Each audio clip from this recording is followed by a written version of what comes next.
De quanta terra um homem realmente precisa? Esta é a pergunta central de um dos contos mais poderosos de Lev Tolstói e é a pergunta que vamos explorar hoje. Prepare-se, porque esta história pode mudar a forma como você enxerga a ambição e a felicidade. A história começa com duas irmãs, uma casada com um comerciante na cidade e a outra com um camponês no campo. Elas discutem sobre qual vida é melhor. A camponesa defende a sua vida simples, livre das tentações e ansiedades da cidade. O seu marido, um camponês chamado Parron, ouve a conversa e concorda. Ele pensa: a nossa vida é dura porque não temos terra suficiente. Se eu tivesse bastante terra, não temeria nem o próprio diabo. Mal sabia ele que o diabo estava ali, escutando, e decidiu aceitar o desafio.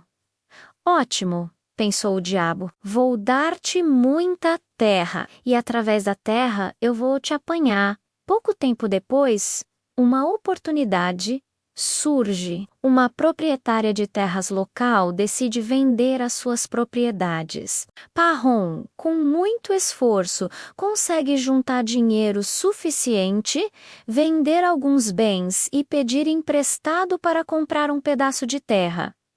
Ele finalmente se torna um proprietário. A sua vida melhora, a colheita é boa e ele sente-se orgulhoso e contente. Mas essa alegria não dura muito. Outros camponeses começam a invadir a sua terra com o gado e as suas plantações são pisoteadas. Parron fica frustrado. Primeiro, ele tenta resolver a situação de forma amigável, mas nada muda. Então ele recorre à justiça, processa os seus vizinhos e ganha os casos.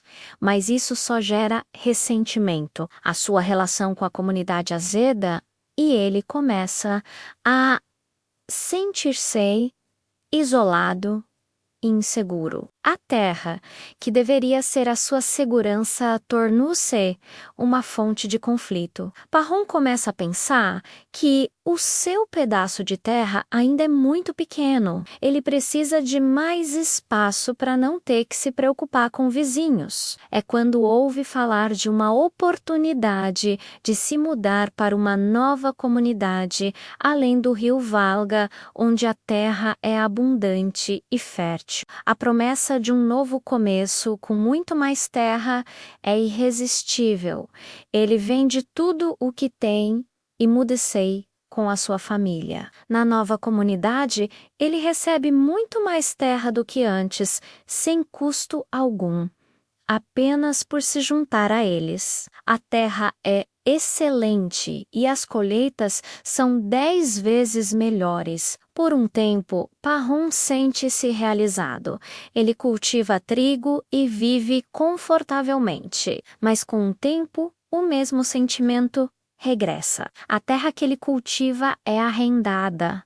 Não é sua de verdade, e ele anseia pela segurança de ter um título de propriedade. Ele quer uma terra que seja sua para sempre, para passar aos seus filhos. A sua busca incansável por mais terra continua. Ele ouve falar de um lugar ainda mais distante, a terra dos Bashkirs, um povo nômada que, segundo os rumores, vende terra por um preço ridiculamente baixo. Um comerciante conta ali que conseguiu comprar milhares de acres por quase nada, apenas oferecendo presentes aos chefes Bashkir. A ganância de Parron é novamente atiçada. A ideia de possuir uma vasta extensão de terra, muito maior do que qualquer coisa que ele já sonhou, consome os seus pensamentos. Ele prepara-se para mais uma longa viagem, deixando a sua família para trás mais uma vez na sua busca incessante. Ao chegar à terra dos Bashkirs, ele é recebido com hospitalidade. Parron oferece-lhes presentes e explica o seu desejo de comprar terra. O chefe dos Bashkirs ri e diz-lhe que tem uma oferta especial. O preço é o mesmo para todos, 1000 rublos por dia. Parron fica confuso. Um dia Que medida é essa? O chefe explica por milirublos. Você pode ter toda a terra que conseguir percorrer a pé num único dia. Começa ao nascer do sol. No ponto que você escolher, você deve caminhar e marcar o seu percurso. Mas há uma condição: você tem de voltar ao ponto de partida antes do pôr do sol. Se não regressar a tempo, perde o dinheiro e a terra. Pahom fica extasiado. Ele não consegue acreditar na sua sorte.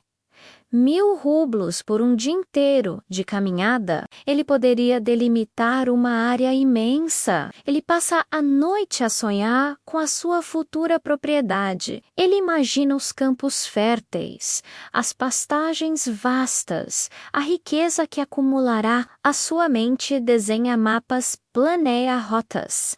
Tudo para maximizar o seu ganho. Na manhã seguinte, bem cedo, Pahom e os Bashkirs reúnem-se no topo de uma colina. O chefe coloca o seu chapéu no chão para marcar o ponto de partida e chegada. O sol começa a nascer no horizonte. Pahom entrega os 1.000 rublos, pega na sua pá para marcar o caminho e começa a sua jornada. No início, ele caminha a um ritmo constante. O ar da manhã é fresco e ele sente-se cheio de energia. Vou seguir nesta direção por um bom tempo, pensa ele, e depois viro. Esta terra é boa demais para desperdiçar.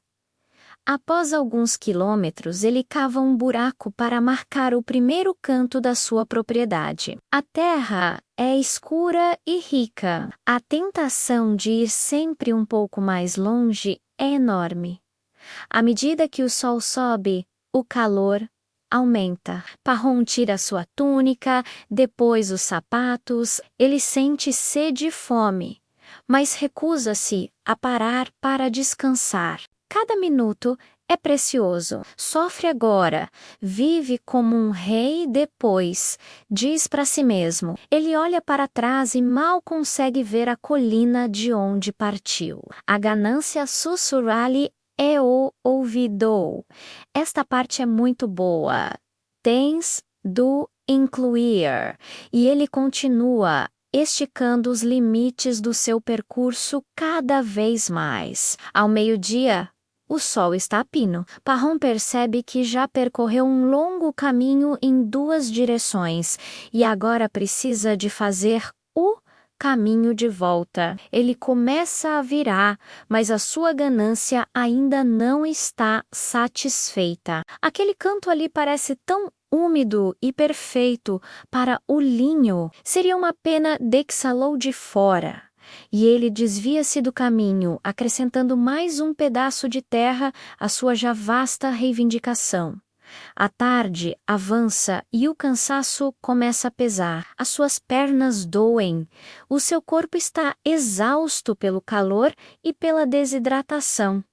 Ele começa a ficar preocupado com o tempo. O sol já está a descer em direção ao horizonte. Ele percebe que calculou mal a distância e o tempo necessário para regressar. O pânico instala-se. Ele abandona a sua pá, a sua túnica, tudo o que o possa atrasar. Agora, não é mais uma caminhada, é uma corrida desesperada pela vida e pela sua fortuna. O seu coração bate descontroladamente.